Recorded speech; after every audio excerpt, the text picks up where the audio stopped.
tababaraha kooxda kubadda cagta ee Barcelona Ernesto Valverde ayaa diiday inuu ka saaro kooxda kubadda cagta ee Real Madrid loolanka loogu jiro horyaalka La Liga xilli ciyaareedkan inkastoo ay kala kulmeen guuldaro 2 gool iyo waxba ah kooxda Real Sociedad. Ernesto Valverde ayaa kadib guushii 2 gool iyo gool ee xalay ka gaareen kooxda Getafe waxa uu ka soo hormuuqday saxaafadda wuxuuna yiri maanta waxaan ogaanay natiijada dhammaan kooxaha Atletico Madrid, Sevilla iyo waliba kooxda kubadda cagta ee Real Madrid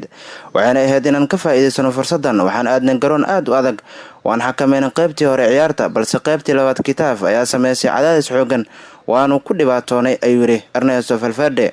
kama saarayo kooxda kubadda cagta ee Real Madrid loolanka loogu jiro horyaalka La Liga sidoo kale dhammaan kooxaha kale horyaalka La Liga wali waxaa ka harsan kulamo badan si loo soo gabagabeeyo qaybtii hore ee